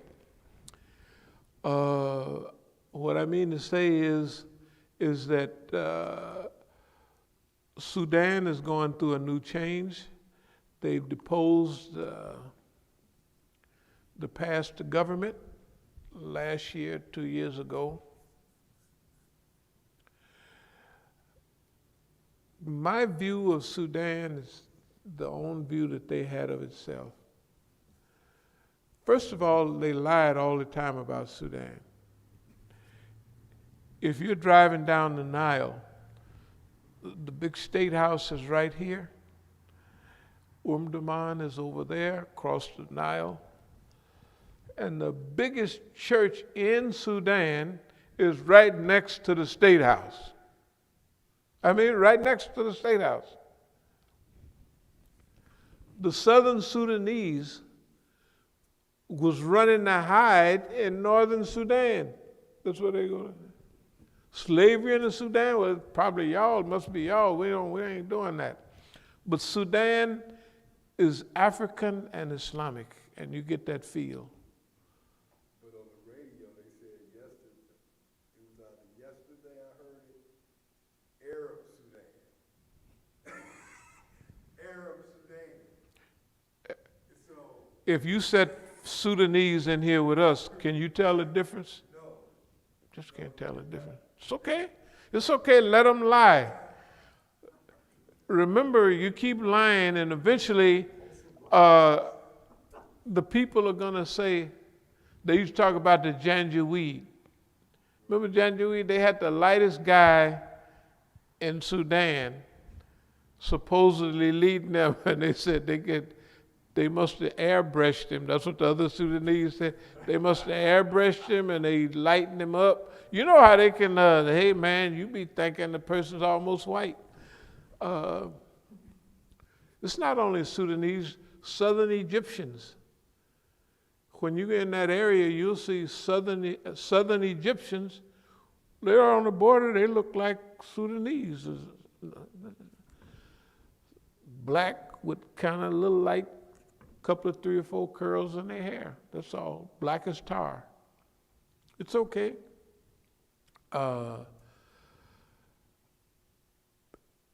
They have a plan and Allah have a plan. And so far, it looks like the uncovering of secrets is going in our way.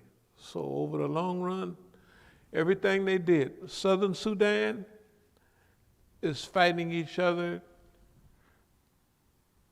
and it's just a failure. It's a flop, one big flop. And even the separation of Sudan, it was almost the Sudanese' fault. If they would have made a few good moves, they could have prevented that. But they didn't. They was involved in their own little petty squabbles. That's why we said death to petty squabbles and party politics. United we stand, divided we fall. I don't know who said that, but it makes a lot of sense. Anybody else?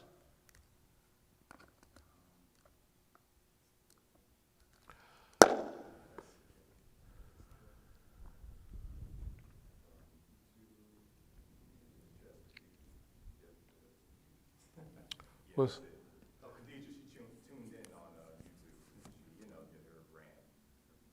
oh, what did she have to say? No, it's okay. Just in general, what did I dear Khadija? I'm glad you're watching. Okay, so first, your first comment was publicity. You got friends all over the world, but you're supposed to be injured. So very sad. People sit up and believe these lies. Why you the only one who had the FBI number? Why? Stop lying. When you was in the pen, why did the feds clear up your record? When did this really happen, Great Pretender? She's talking about the assault on you. I can keep on going if you want. I can stop. No, that's enough. Well, that's enough. First of all, I think I might even just answer some of that. Just for the heck of it. Hey, it's so nice. Because the first day they came in, on December the 1st, they had a camera and they came in, you this, you that. And they was telling the people in Oakland and my sons, who I was away from them for decades almost, because I was in jail. And my son just heard about the thing, and it was all over the penitentiary. The best reputation I'd have is in the pen. And Diamond Jim said to them, he's the best out of all of us. That's what he told Khadijah and them. Because they was talking, you don't have this, you didn't do enough time. Let me see. They done stole a masjid. They're not in jail. They done told false arrests. They're not in jail. The FBI did come here and they said, maybe you shouldn't go back to Oakland. I said, why not? They said, didn't you report the thing? I said, yeah, I reported it. This is a Crawford and them, all the police. I reported it. What did they do? I said, they didn't do nothing. I said, well, maybe you should, they use the term, you should stay here and do good deeds. That's what the FBI is saying to me. I said, you're the FBI. You can tell the people in Oakland anything you want, right? Oakland can't call you and tell you what to do. You call them and tell them what to do. So I went on back out there. But clearing up my record, I was just trying to figure how many times I got stopped and what happened. and what happens in general here, everywhere. That's something to think about. Clear record. Which one is that? Clear record? What's clear record? Clarence? You talking about Clarence Reeves? REAMS? Why, his record is a foot long. It's longer than that, of course, definitely. And it's not clear. Whenever they stop in a police car and they push in Clarence Reeves, hey man, their whole composure change. Their whole composure change. I would like to ask, what about you guys? You guys can do anything and you don't get in no trouble about nothing. You attack the masjid with guns and you never go to jail. And the police cover for y'all while y'all running away. The police cover for y'all. I'm just wondering about that. And you can assault a 73-year-old man and the police know who did it. And they don't do nothing. You can assault the masjid and the whole police department come by the masjid and they take one picture of me on a telephone, the phone, and block y'all where you can get away. All your friends, the Arabs, all them guys with the fuzzy beards, they can get away. Just whenever you get ready to explain it, and how do you know so much about my business? Who tells you that? The records y'all have. Didn't y'all say my father sold me into slavery? Didn't they say that? Sold me into slavery.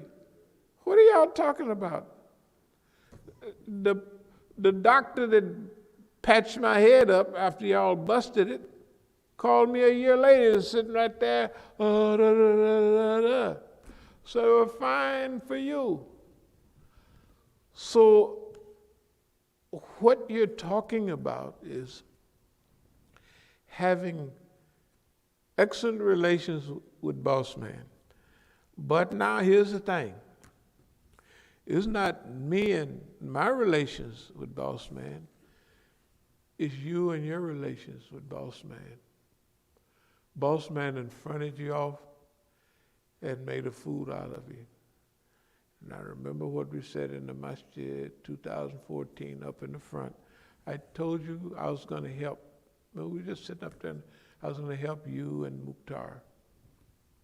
I didn't tell you because you were stupid or dumb. And I just used the terminology, this is bigger than. If you don't know how big this is by now, in all the global friends, we do have global friends all over the world. We got posters, Imam Musa here, Imam Musa there. But you shouldn't be jealous of that. You shouldn't be jealous of a guy, even in his old age, getting old. And maybe you're just a nice blubberball, not blubberball, but you just shouldn't be jealous, And I pray that you don't beat up all the yellow girls. No more. Don't beat on them girls, the cutie pies.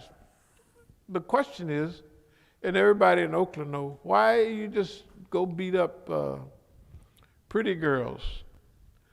Why you beat on all of them? Everybody, you found a reason to attack them. For Abdul Malik. Now I know Abdul Malik kind of curly-headed, and you might have liked him. Now don't get started now. I mean, your secret passion, and he maybe manipulates you. Now, didn't he marry you to? Didn't he find Mukhtar for you, or he put y'all together? Abdul Malik, the matchmaker. Well, I declare, I just don't know what to say. And then you beats up all the pretty girls. If he pull a swing, I mean, you beat up Zakiya, you beat up the principal's little high yellow lady from over at the university, beat her up. Good God Almighty, you beat up the white girl right down here in the masjid. You beat her up right here. Why are you beating on light people and white folk? What is the problem? You gotta fix yourself up, child, I'll tell you. You can't beat the pretty off of them because they gonna get old. They are old now, so they probably, y'all look the same. You don't have to worry. When you get old, you don't, all the beauty, physical beauty, you don't have to, I don't know what's wrong with you. Me, you ain't seen, have I beat up anybody that you know of? No.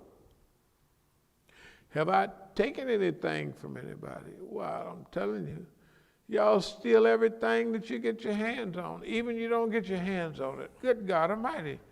The masjid, $11,000, that's all on of course I said 10 because there was 1,000 next to it and then there's 10,000 there, where it comes in a package. The police just snatched me out of the masjid, take me off to jail. I said, I remember this is on whatever they had them things. This is when they had already had, and this is all recorded. I'm telling the police, I got $10,000 in there, and can I go get it? No, you can't go get it. What's the hurry? You got me arrested, you can't walk me in the masjid? You got to take me to jail? Why? So you can come in, and I come back, money is gone. All the money is gone. It ain't part of the money. It's all gone. What do y'all do with the money? What do y'all do with the hundreds of $1,000s in the bank? You just run off. What do y'all do with them? What about the other property? Now, you know that I fixed all that property up. 80% of the work, I did it by myself. I got pictures of all the tile work. Oh, it's so nice. Carpet, and all that place that I fixed up was bigger than the masjid. That's a big property. As soon as I had 3 loads of stuff and them big things taken away by my friend from Brazil. And the next day, y'all, as soon as I left here, y'all go and tear everything down at the school and bring it and dump it over there. Just why you do that? Why do you do stuff like that? After I didn't clean, and then why would you sell a building? The minute we're going to turn it into a homeless shelter, you sell the building. Who give you the right to sell our property? Of course, we'll get it back, and then you don't even have the money. The white man lets you steal, but you got to turn that stuff over to him. Because if you got $1 million for all that property, you would have run out of town. You wouldn't be here calling me like a fool, right? And all the other bank account, you done cleared it out, you would be on the run. You would say, it ain't because y'all know dope fiends, nothing, because the people tried to lead us down that rat hole. They dope fiends, they using coke. And y'all is police, card-carrying police. You, Ghalib, actually, not just y'all, but since you mentioned it, we're going to bring up the whole community, all the brothers and sisters. Why y'all do this? Why y'all do that? You're going to get all of them in the news. Yes, you are. They're going to love you for you acting a fool. You don't have to worry about me. I ain't got nothing to do. And then if I did, just think of this.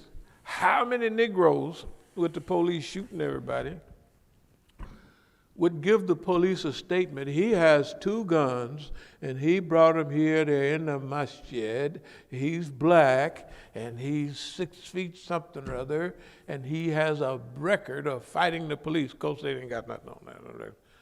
Who would tell? Who? That's on the record, dear friends. That's on your record. That's what you do. You told the police that. That's on the record. What are you going to do about that?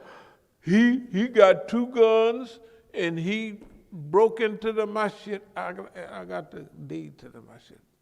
You got to show people. We don't have to find out how I can break into my own property. We're going to find out. And even What did the jury say last time? Come on now, just sit up straight while you're talking. And as far as witnesses is concerned, Mukhtar, you such a bad witness. And why the girl always running her mouth anyway? Why you sitting back in the background hiding? Who's wearing the pants in that situation? I just don't get it. Oh my God, what's going on? I know you're not sweet. You letting a girl push you around?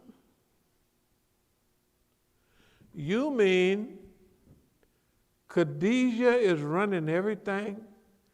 Because if it's in the masjid, she's running her mouth, and you know, women are supposed to be kind of quiet in the mouth. It's not so to make it. But she on a roll. Where are you in all of this? Oh my goodness. I know it ain't what it looked like. And then the broken-hearted imam, or the broken-hearted emir. I'm not going to talk about nobody. They always getting their heart broke from the people, but they tough with me, mean with me. Everybody. Why y'all like that? You mean with me, then you get your heart. Everybody can break your heart or make you mad or you go crazy or do stuff like that. Now, I'm the nicest guy in town. Tell the truth now. Dear people, the only thing I can do is what I can. So the guy, please let me have some authority. Everybody laughing at me. Everybody make fun of me. Everybody in Oakland, what did y'all think of Mukhtar? Tell the truth, he was right there. He took out the garbage and stuff. Tell the truth, he took out the garbage. He would march the nice little children down to the school. He was in charge of security. He never did nothing in management. And Abdul Malik didn't want him to do nothing in management or anything. He just didn't want him. I told her, I did. You can get out of that school and just read my articles.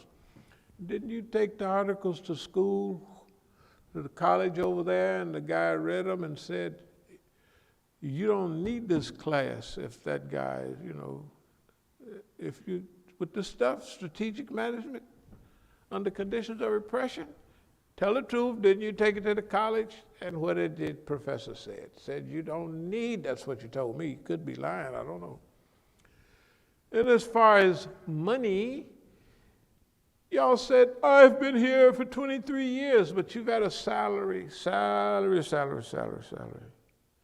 And then I put around $40,000 in the account over a period of just a few years. And then I got it on my notebook here, another $7,000 and another $7,000. Now remember, I don't have a job. And we paid you guys taxes. You remember that? 48,000 something or other zillion dollars in taxes. We paid Oakland's taxes. The nigga is crazy. It's absolutely insane. Talking about we did something to them. The government took our money from our account. Those are DC accounts. We took our money that we made here, and don't nobody make no salary here. Y'all don't get any money? I ain't seen a dime. I bet you ain't seen a dime not coming from me, because I feel like if I could starve to death, so can everybody. That's just a joke. No, it's just a joke. But we don't get no money. They do. Everybody out there got salaries. And then begging, please let me. I said, well, Mukhtar, I don't know your management skill. So I said, okay. Because I should have known. The Hadith said, don't people be begging for stuff like that. Don't let them have it. And that's what I get. I bet you I know next time. Not really. But what the hell are y'all talking about out there? What, we stole some money? Y'all left, I sent Mukhtar downtown to check on the yard there. The yard, y'all turned it into a junkyard. everybody in Oakland, remember now, that property was a junkyard, all them empty cabs and all that. Everybody wanted to dump their cab. They brought it and put it on our property till I came out and cleared everything up, right? Oh, it wasn't by myself. I just did 80% of the stuff by myself. It's just 80%. That's not much. Okay. And thanks to the brothers that helped a little. May Allah bless them. Let's see what else did I do out there. Did she say I got the FBI cleaned up my record? Yeah, that's Well, the FBI came by and they said, you have, why are you the only one who have the FBI number? I don't know. a number, a pay number, like a pay number, you get an FBI number. Well, y'all know what it is. You tell them what it is. I don't know what it is. You tell them, this is the Imam Musa's number for the FBI. Now they did, what's his name? George Armstrong, he was by here with a Korean fella. He told me a lot of things about Iranians and what have you. But then he said, this is maybe last year, you don't have to worry about us anymore. I said, well, I'll be dog. No, I did. I got on the plane and I just jumped on the plane and just right on out here. I used to, for years, for the last 15, 20 years, something like that. Not only did they hassle me going on the plane, but if I transferred it to another town, then the police came and so we feel good. I don't have to go to the airport 5 hours early, nor I've been overseas since then, but I used to be over there at Dallas for 4 hours, 5 hours, I don't know, just waiting around. How long you wait? Y'all get messed around at the airport or anything, or you just jump on a plane and go where you want to go? What about your driver's license? What about all your property? Yeah, what about all of that? Well, dear people, inshallah, we'll continue to move, and we hope that we've cleared out the issue on. Forget about, what else you got? How about Bob Hoffman? Bob Hoffman, y'all ever seen it? Bob Hoffman, the tailor.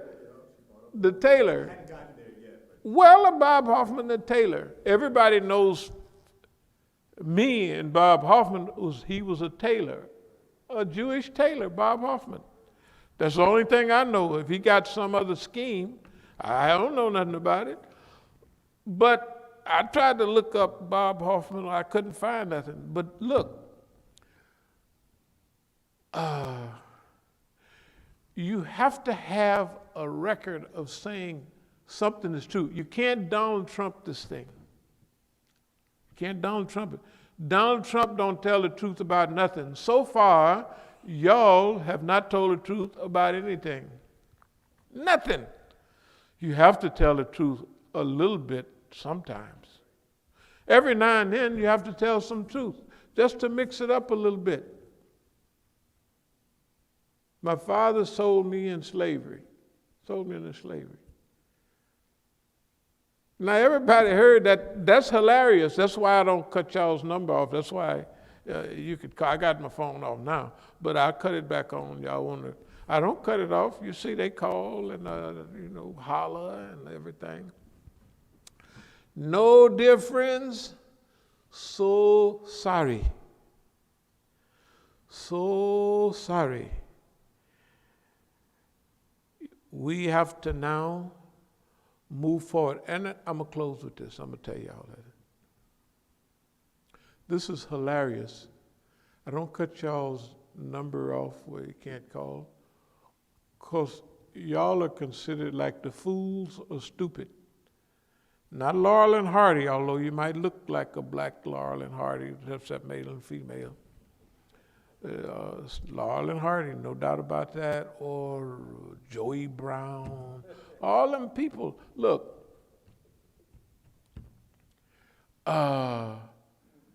it's hilarious what y'all do. I'm going to do what I promised all the time. I'm going to help you. I'm going to help you because you guys are exaggerated Negroes. What y'all got, the whole Negro community got, except they got it at 5% and you guys got it at 85%. So if I can help y'all, I can help all the colored people. That's what I'm going to do. I'm going to help you, and not because I'm a hero or anything, but, and not to make you mad, or nothing like that. But y'all help me be happier. Because the hadith say if you look at other people as doing worse than you, and then you'll feel, that's the way I do with y'all. Yeah, when I look at y'all, I say, boy, do I have it good. No, that's what I do. You notice I'm always saying, man, what they doing, what's happening to the folks, when I look at y'all, I don't care, even if I was just 65% happy, like I'm at least 65, 85, 90% happy all the time. But if even I'm at a low point of 65% happy, when I see you guys, boom, 85 right away. Right away. That's what you do. So I thank y'all. I thank y'all for everything you have done. You have highlighted. Before, I couldn't prove hardly if I said everybody in California is the police and they did that, and the students, and it'd be hard to prove, but y'all in help now. I just point that that's who they are. All the guys that are masjid, they had bayah, they had allegiance. You guys have helped. Now I just point, everybody know what it is. In fact, without you, well, not without you, but with you, we're able to explain the whole process of evolution of the Islamic movement in America. Yeah, you guys did it. You pulled it off. You are the signposts and guideposts for it. You guys. You see what we do whenever we want to show you something? Boop. And then what do? Here you call and you, hey. The history says don't mess with fools. But we have to use the fools in order to highlight reality. I just read you, it said don't cast your pearls before swine. Piggish type people. We say no. Isn't that what we said? Tell the truth. We're going to cast this beautiful truth before the people that don't even know what it is. We've got to teach you what it is. Because if you put a pearl necklace on a pig, it's just still a pig with a pearl necklace on. It's still wallowing in the mud. It's still right down in the mud. Right? That's why the rehabilitation of pigs is part of our process. We want to rehabilitate. We want to habilitate. We want to make a better pig. That when you put pearls on the pig look in the mirror and said, these are pearls, and they know what the pearls are. Or when you teach them something, they actually know what you've taught them. That's a lot of work to rehabilitate a pig that's always wallowing in the mud, always trying to drag you down in the mud with them, right? They don't see no beauty and nothing in life and friendship. They live, that is a horrible existence. I would feel sorry for anybody that lived like that. Hey, man, I'm sorry. Maybe people get pregnant at 13 and all kind of old dumb stuff. Their mamas die of overdose. What did you say last time? My mama didn't die of heroin. She died of crack. I said, oh, excuse me, sorry, I didn't mean that. To make a, mistake. I just saw a big casket big enough for an elephant in our property back there on the property. Wasn't that? That's what they buried your mama in. I don't play the dozens now, but you talked about my poor father, who was a nice guy, Mr. Reeves. Boy, look at here. Did y'all ever hear about how he ran a nice gambling house up there on East 14th and how everybody liked him? Yeah. You ought to ask around about Mr. Reeves.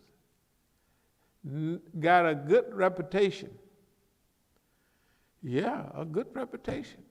Big old brohams he drive. Y'all said he sold me into slavery. I'm glad that I got to buy him that big pretty broham before he sold me. And just to be funny,